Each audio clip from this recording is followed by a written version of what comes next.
우리 옆에 분하고 한번 인사하실 때 우리 사랑하며 축복합니다 인사하겠습니다. 우리 다시 한번 인사하실 때 우리 담대한 복음 전도자가 됩시다 인사하겠습니다. 어떻게 한 주간도 평안하셨습니까? 네, 오늘부터 우리 교회가 이제 새생명 전도 축제가 시작되는데 저는 바라기는 우리 사강교회가 정말 희망을 세워가는 교회가 되길 원해요. 여러분, 세상에는 희망이 없어요. 세상은 우리에게 희망을 줄 수 없습니다. 오직 예수 그리스도만이 우리의 희망이 될 수 있는데 이걸 누가 전해야 돼? 교회가 전해야지 뭐. 세상이 우리에게 전할 수 있는 게 아니에요. 저는 바라기는 우리 사강교회 모든 성도님들이 희망을 잃어가는 이 시대 속에 예수 그리스도만이 우리의 희망이 되심을 늘 증거하며 복음 전도자의 사명 잘 감당하며 하나님의 기쁨이 되는 우리 사강교회와 모든 성도님들 되시기를 간절히 축원합니다. 지난주에 우리 사강지방 연합송회가 있었어요. 그래서 많은 은혜를 받게 되는데 감사한 것은 강사 목사님으로 오셨던 장학봉 목사님이 좋은 말씀을 주셔서도 감사한데 특별히 그 목사님이 교회가 이렇게 방송국을 운영하고 있습니다. 코로나 기간 동안 방송국을 이렇게 설립해가지고 다른 기독교 방송 못지않게 많은 조회수가 나온다고 그래요. 그래서 많은 분들이 시청하는데 뭐 많이 보는 데는 뭐 몇천 명, 몇만 명까지 이렇게 조회수가 이렇게 기록이 되는데 이번에 이게 100년 넘은 교회들을 이렇게 촬영하고 있었다고 그래요. 그러다가 이제 저희 교회를 딱 보는 순간 저희 교회가 몇 년이에요 지금? 123년이잖아. 아, 여기를 촬영해야 되겠다. 이렇게 생각하시고는 저희 교회를 이제 집회 기간 동안 촬영해 가셨어요. 저도 인터뷰를 하는데 지난번에도 우리가 한번 촬영했었잖아요. 그래서 그때는 카메라가 2대인가? 이렇게 3대인가 있었는데 이번에는 5대가 이렇게 쫙 이렇게 5대가 그냥 사방으로 저를 찍고 있어가지고 엄청 부담되는. 근데 카메라라고 해가지고 옛날처럼 막 이딴만한 카메라가 아닙니다. 야, 요즘에는요 저는 카메라가 아닌 줄 알았어. 요만한 게 양쪽으로 있는데 저는 그게 뭔가 그랬더니 그것도 카메라야. 그래서 요즘엔 소형 카메라도 많고 여튼 카메라가 많은데 여튼 잘 나올 수 있도록 기도해 주시면 좋겠고, 제가 그래서 인터뷰하기 전에 예전에 우리 교회가 이제 성지가 좋다 해서 우리 교회를 촬영했을 때 그 영상을 한번 제가 이렇게 다시 한번 보는데 이게 보니까 또 감동이 돼요. 이렇게 성지가 좋다 해서 저희 교회를 소개했던 그 영상, 거기서 이제 가장 제가 그래도 감동이 되는 구절이 뭐냐면 이제 그 PD님하고 그 교수님하고 요 본당에 여기 자리에 앉아서 서로 이렇게 대화를 이제 촬영을 어느 정도 마무리하면서 대화를 나누는데 그런 얘기를 해요. PD님이 이제 그 교수님한테 처음에 이 사강 지역에 복음을 전했던 그 홍승화 전사님과 또 이 지역을 관할했던 이제 존스 선교사님이 정말 그때 복음을 이곳에 전하면서 정말 100년 뒤에 120년 뒤에 이 사강 지역에 이 사강교회라는 이런 큰 교회가 세워질 거라고 상상을 했을까요? 이렇게 물어요. 상상을 했을까요? 못했을까? 이건 여러분에게 묻는 질문이에요. 상상을 했을까요? 못했을까?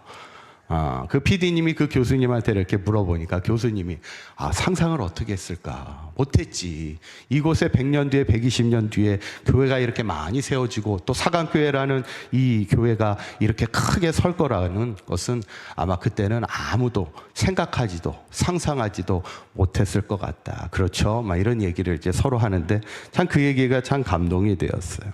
여러분, 성경에 보면 천국은 마치 뭐와 같아요? 겨자씨와 같아요. 이 겨자씨와 같다는 게 뭐예요? 처음에는 아주 미비하고 아주 작다는 거예요. 그런데 그 겨자씨가 나중엔 어떻게 돼요? 뭐가 됩니까? 큰 나무가 되는 거예요. 큰 나무가 되어서 요만한 1mm밖에 안 되는 이 겨자씨가 엄청난 큰 나무가 되어 많은 새들이 와서 그 나무에 깃들이며 쉼을 얻고 가는, 그게 마치 천국이고 복음의 역사임을 우리에게 말씀하고 있죠.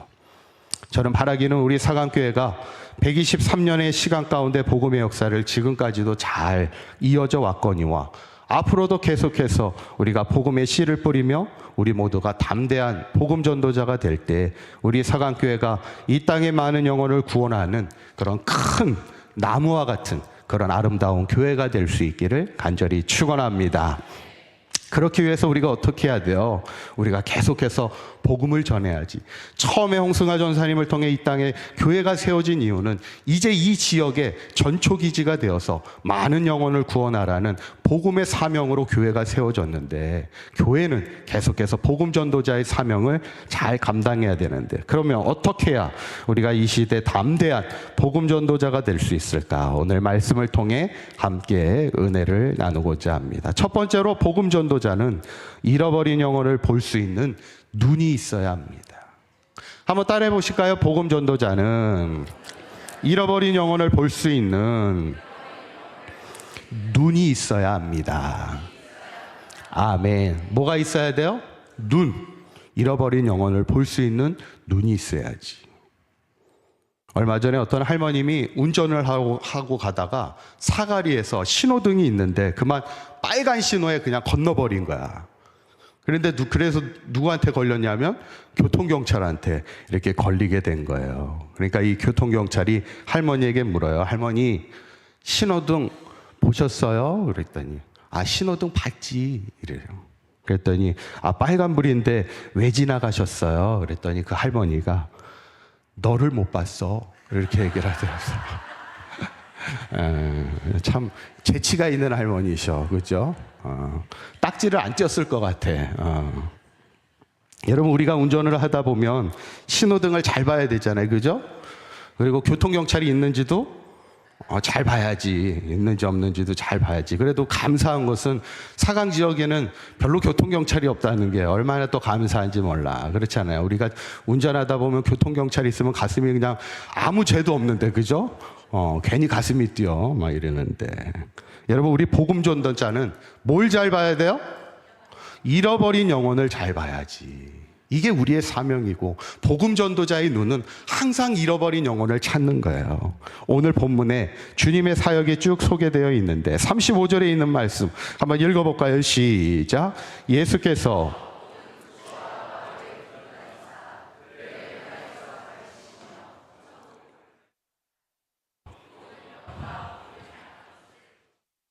아멘. 여기서 보면은 예수님의 3대 사역이 소개되어 있어요. 예수님이 이 땅에 오셔서 하신 사역, 크게 3가지 사역이에요. 첫 번째는 뭐예요?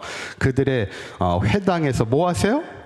가르치시고, 하나님의 말씀을 계속해서 가르치는 사명을 감당하셨고, 두 번째는 사역이 뭐예요? 천국 복음을 전파하시는 거예요. 그러니까 우리가 계속해서 복음을 전하는 게 예수님의 사역을 이어가는 겁니다. 이 사명자들이 이 시대에 있어야지. 그리고 마지막 3번째는 뭐예요? 모든 병과 모든 약한 것을 뭐 하세요?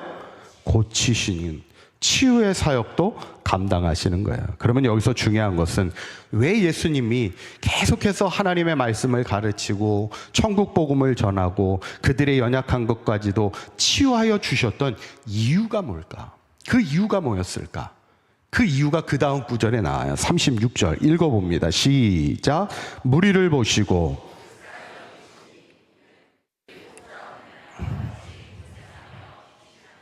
아멘. 무리를 뭐 하셔요? 무리를 보시고, 무리를 보시는 거예요. 이게 가장 첫 번째예요. 예수님의 마음은 잃어버린 영혼을 계속해서 찾으시며 그들을 보는 거예요. 그러다 보니까 그 마음이 불쌍히 여기는 마음인데, 그들이 마치 뭐와 같다는 거예요? 목자 없는 양과 같다, 이런 얘기하는 거예요. 여러분, 목자 없는 양이 어떤 상황일까? 여러분, 양에게 목자가 없으면 어떻게 돼요? 우리 잘 알고 있죠? 이 양은 제일 나쁜 게 있어. 뭐가 나빠요? 신체 기능 중에 눈이 나쁩니다. 그래서 사람이요, 옆에 와도 잘 몰라. 이 소리가 잘 들리지 않는 이상은 잘 보지를 못하기 때문에 몰라. 그러니까 맹수들이 나타나도요, 양들은 보질 못해요. 도망가질 못해. 그러니까 누가 있어야 돼? 목자들이 그 맹수들을 쫓아내줘야 돼. 그냥 목자가 없으면 양은 그냥 죽은 목숨이야. 그리고 또 눈이 나쁘다 보니까 어디에 물이 있는지, 어디에 푸른 초장이 있는지 알 수가 있어요, 없어요? 없어. 자기네 힘으로는 그 초장을 찾아다닐 힘이 없어. 뭐 초장이 항상 여기에 가득한 게 아니야. 초장을 찾으러 많이 다녀야 돼요. 거기에는 그렇게 풀과 초장이 흔한 동네가 아니기 때문에. 근데 그거를 찾을 수가 없어. 양 혼자는 찾을 수가 없어. 목자가 그들을 끌고 물가까지 가줘야, 푸른 초장까지 가줘야 그들이 먹을 수 있어. 그래서 오늘 성경에 보면 다시 한번 그 구절을 띄워주시면 목자 없는 양과 같이 뭐하며 고생하는 거야. 목자가 없으면 양은. 그리고 뭐예요? 기진함이 뭐냐면 지치고 피곤해 있다는 거예요. 탈진에 빠진다는 거예요. 근데 이게 마치 우리들의 모습이 된다는 거예요. 예수님이 가만히 그들을 보니까 그들이 목자 없는 양 같아. 어디로 가야 할지를 알지를 못해. 우리의 진정한 생명의 양식이 어디 있는지를 몰라. 그러다 보니까 그들이 체험받지를 못하다 보니까 늘 고생하며 기진함 가운데 빠져 있더라는 거예요. 그런데 이 시대도 마찬가지잖아. 이 시대도 목자 없는 양과 같이 고생하며 기진하는 이들이요, 얼마나 많이 있습니까? 복음 전도자는 목자 없는 양과 같이 고생하며 기진함에 빠져 있는 그 영혼들을 찾을 수 있는 뭐가 있어야 돼요? 눈이 있어야 된다는 거예요. 그래서 그들에게 가서 우리의 힘이 되시고 생명이 되시고 영원한 양식이 되시는 예수 그리스도를 전해야 되는 거예요. 저는 바라기는 우리 사강교회 모든 성도님들이 잃어버린 영혼을 찾으시는 그 주님의 눈을 우리도 가지어서 그 잃어버린 영혼을 찾으며 그들에게 우리의 힘과 우리의 생명과 우리의 영원한 양식이 되시는 예수 그리스도를 전하는 담대한 복음 전도자의 삶을 살아가는 우리 모두가 되시기를 간절히 축원합니다. 두 번째로 복음 전도자는 잃어버린 영혼의 소리를 듣는 귀가 있어야 합니다.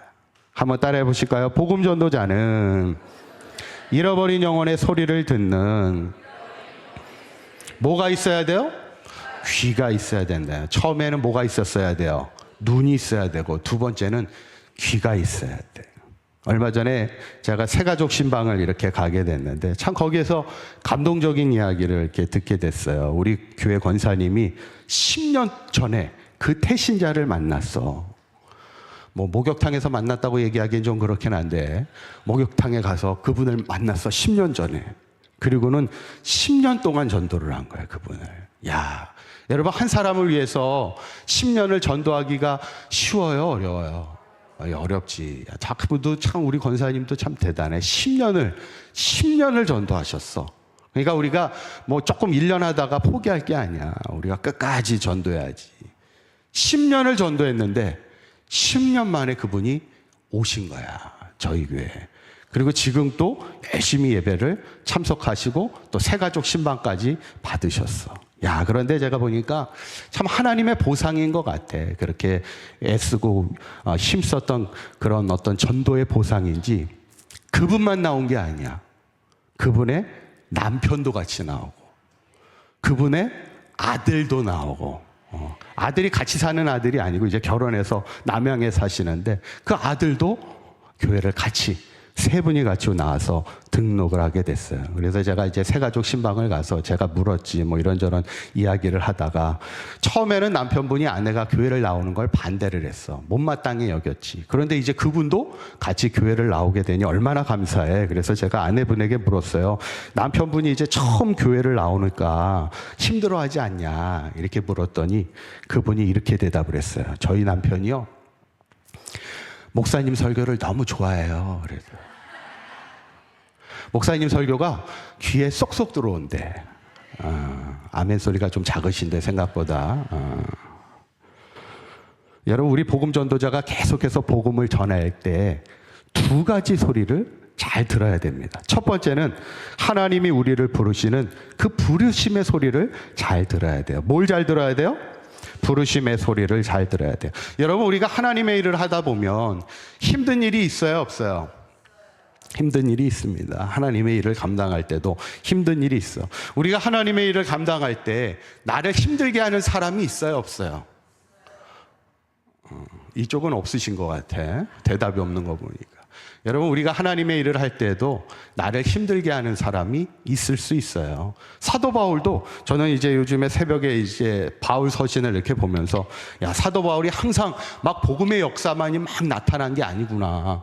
사도 바울을 대적하는 자, 방해하는 자, 특히 지난 시간에는 바울에게 대놓고 해를 입히는 자까지도 근데 그 해를 입히는 사람이 세상 사람이 아니야. 같이 신앙생활했던 동역자들이 해를 입히고 대적을 하고. 그러니 사도 바울의 마음이 얼마나 힘들겠어. 아니 세상 사람이 그러면 그러나 보다 그러지. 아니 같이 신앙생활하는 사람이 나를 힘들게 하고 해를 입히면 얼마나 그게 마음에 상처가 되고 힘이 듭니까? 근데 사도 바울은 그 하나님의 그 사명을 절대 포기해요? 포기하지 않아요. 포기하지 않아. 그 이유가 뭘까요? 항상 사도 바울은 그래서 서신서를 쓸 때마다 포기하지 않는 이유를 1절에 계속 쓰고 있어. 그 1절에 뭐가 나오냐면 자신이 이 편지를 쓰고 있는 것을 소개하면서 항상 1절에 뭐라고 얘기해요? 나는 하나님의 부르심을 받은 사도로서. 항상 그가 1절마다 사도 바울의 서신에 고백하는 게 뭐냐면 나는 하나님의 부르심을 받은 사도임을 항상 고백하는 거예요. 하나님이 나를 부르셨다는 이 확신이 없으면요, 포기하지. 힘들면 그만두지. 내가 하고 싶어서 하다 보면 그만둬요. 전도도 그냥 내가 하도 교회에서 나오라고 그래가지고 나와서 전도하다 보면요, 힘들면 그냥 그만두는 거야. 그런데 이게 하나님의 뜻이고 나를 하나님이 부르셨다는 확신이 있으면요, 힘들어도 하는 거야. 왜냐하면 우리가 장차 누구 앞에 서야 되는데, 하나님 앞에 서야 되는데, 우리가 하나님의 뜻을 이루는 삶을 살아야 우리가 천국에 가도 얼마 안 남았잖아요. 우리도 그렇지 않나요? 얼마 안 남았어요. 하나님 앞에 설 때 천국 가는 그날 당당하게 가야지. 그러려면 우리가 항상 복음 전도자는 특별히 이 하나님의 부르심의 소리를 잘 들어야 되는 거예요. 그리고 두 번째, 우리가 잘 들어야 될 소리가 뭐예요? 죽어가는 영혼의 소리를 잘 들어야 되는 거예요. 어떤 소리를 잘 들어야 돼요? 죽어가는 영혼의 소리를 잘 들어야 합니다. 제가 얼마 전에 어떤 분하고 이렇게 식사를 이렇게 하게 됐는데, 이분이 그 식당 얘기를 막 하면서 그 주변에 있는 이야기를 하는데, 그 옆에 큰 골프장이 하나 있었어요. 그리고 그 골프장 안에는 큰 럭셔리 리조트가 있어. 그래서 그 리조트 얘기를 들어보니까 하루에 보통 평일날 잘려면 한 50만 원 정도, 별로 안 놀라시는데 한 50만 원 정도 이렇게 하면은 이제 잘 수 있고, 그 비싼 방은 맨 꼭대기에 보면 이제 펜트하우스라고 그래서 거기는 이제 100평이 넘는, 그래서 막 뷰가 이렇게 쫙 보이는 그런 리조트가, 어떻게 자보신 적 있으신가요? 그런 데서? 우리는 자본 적도 없는데 만약에 그런 리조트를 갖고 있어, 그런 골프장을 갖고 있어, 행복할까요? 안 행복할까요?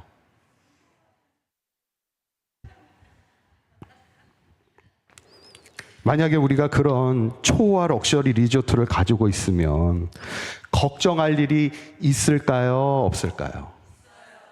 이건 또 자신 있게 얘기하시는구나. 탄식할 일이 있을까요? 없을까요? 이건 또 자신 있게 얘기하시네. 그분의 얘기를 이렇게 듣는데 큰아들이 나중에 자살을 합니다. 이해가 안 되잖아. 아니 아버지가 그 큰 대형 골프장에 럭셔리 리조트를 가지고 있는데 그 아들이 자살을 해. 둘째 아들은 맨날 사고를 쳐. 그래서 뉴스에도 나왔어. 어느 모 골프장의 사장 아들이 사고를 치다, 이게 나왔어. 야, 그 부모의 마음은 어떨까요? 속상하지. 속상한 정도가 아니지. 속이 문드러져. 여러분, 우리가 좋은 집에 살고 큰 사업을 한다고 해서 행복한 일만 가득할까? 절대 그렇지 않아요. 어쩌면 우리보다 더 큰 탄식 속에 살아가는 이들 얼마나 많이 있는지 몰라요. 그래서 우리가 복음을 전도할 때는 대상을 가리면 안 돼. 저 사람은 뭐 부자니까, 저 사람은 뭐 대학을 좋은 데 나왔으니까 행복하겠지. 절대 그렇지 않습니다. 여러분, 우리 복음 전도자들은 죽어가는 그 잃어버린 영혼의 탄식 소리를 들을 수 있는 귀가 있어야 돼요. 왜냐하면 그것이 하나님의 마음이야. 우리가 이미 출애굽기에 봐도 하나님이 모세를 부르실 때 이렇게 말씀하잖아요. 출애굽기 3장 7절에 있는 말씀 읽어볼까요? 시작. 여호와께서 이르시되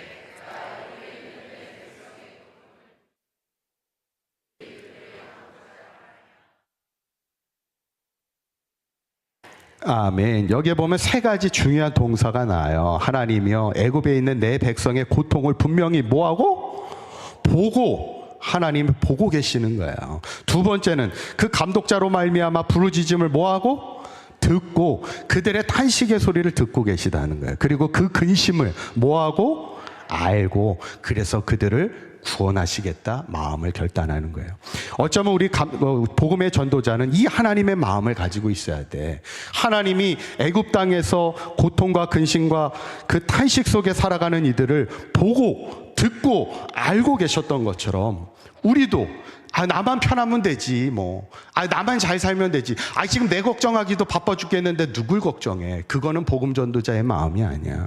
복음 전도자는 세상 가운데 탄식 가운데 빠져있는 그들의 근심과 고통을 들을 수 있는 귀가 있어야 되는 거예요. 그러면 반드시 하나님은 그 신음에 그 탄식에 응답하시는 하나님이심을 믿으시기를 바랍니다. 저는 바라기는 우리 사강교회 모든 성도님들이 이 시대 하나님이 나를 부르셨다는 그 부르심의 소리를 잘 들으시고 또한 이 땅 가운데 아직도 고통 가운데 있는 저들의 신음소리를 들으며 저들에게 우리의 구원이 되시는 예수 그리스도를 전하여 구원의 역사를 이루어갈 수 있는 우리 사강교회와 모든 성도님들 되시기를 주님의 이름으로 간절히 축원합니다. 오늘 말씀을 정리해요. 제가 오늘 말씀을 정리하면서 제가 몇 번 오늘 얘기했는데 1902년에 사강 지역에 복음을 처음 전하신 분이 누구라고요? 잘 들으셨군요. 누구라고요? 홍승하 전도사님. 그래서 제가 홍승하 전사님을 이번에 이렇게 공부를 잠깐 해봤는데 홍승하 전사님이 고향이 여기 영흥도 출신 분이야.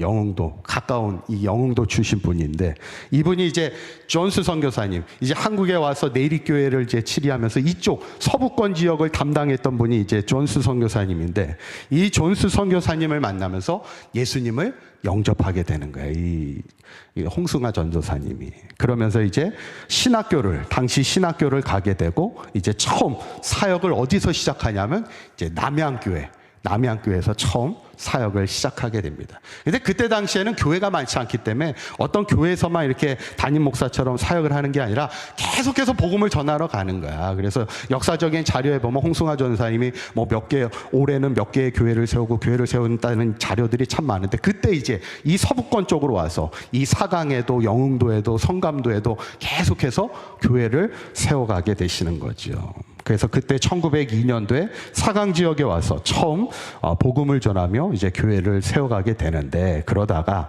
이제 존스 선교사님이 어떤 사역을 하게 되냐면 조선 젊은이들을 미국에 가서 공부도 시키고 농업도 배우게 해야 되겠다 그래서 뭘 조직하게 되냐면 하와이 농업 이민단을 조직해서 121명을 데리고 그중에는 절반이 내립교회 교인들이고 또 믿지 않는 사람들도 있었지만 그들을 데리고 이제 하와이로 가게 될 때 그때 그 농업 이민단을 인솔해 간 사람이 바로 홍승하 전사님입니다. 홍승하 전사님이 그들의 하와이로 이제 이민단을 꾸려 가게 될 때 가서 이제 뭘 세우는 거예요? 교회를 세우는 거지. 그 교회가 어떤 교회냐면 하와이 그리스도 연합 감리교회예요. 그래서 여기서 출발할 때는 1902년 11월인가 12월에 출발을 해서 이제 도착을 1903년 1월에 이제 도착을 해서 교회를 세웁니다. 그래서 우리 교회는 몇 주년이에요? 123주년이잖아. 이제 하와이 그리스도 연합감리교회는 내년이 123주년이 되는 그런 뜻깊으네요. 이 홍승하 전사님이 뜻깊은 게 뭐냐면 어떻게 보면 우리가 복음을 미국에서부터 받아들였잖아.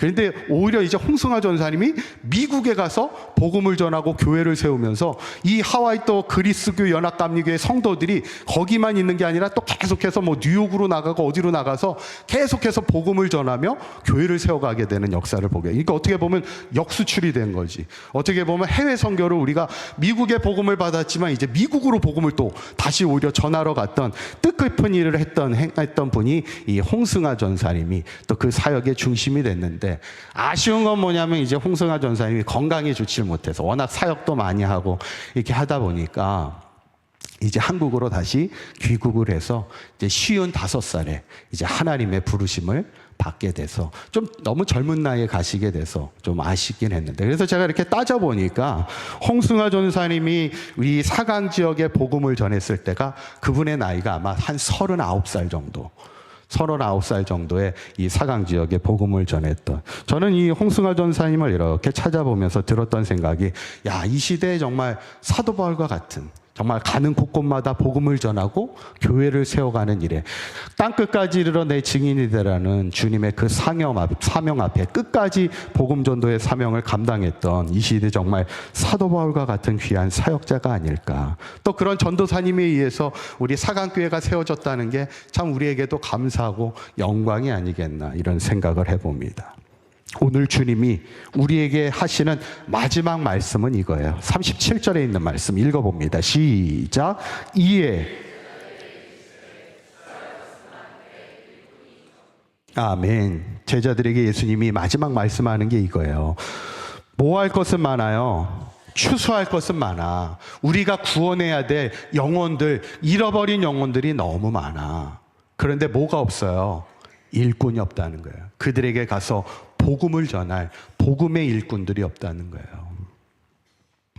저는 바라기는 123년 전에 홍승화 전사님을 통해 우리 사강교회가 세워졌는데, 이제 우리도 복음의 전도자가 되어서 이 땅에 잃어버린 영혼, 목자 없는 양과 같이 유린당하며 고생하며 기진하는 그들을 찾아가는 눈과 귀를 가진 복음 전도자가 되어서 계속해서 이 땅에 하나님의 복음의 씨앗을 뿌리며 이 땅에 하나님의 나라를 세워가기 위해 복음의 씨를 뿌리는 이 시대의 일꾼이 되어 우리 사강교회가 123년 이후에도 계속해서 하나님의 기쁨이 되는 교회가 되기를 원하고, 특별히 이번 전도축제를 통해서 많은 영혼들이 주님께로 돌아오는 생명구원의 아름다운 축제가 될 수 있기를 주님의 이름으로 간절히 축원합니다.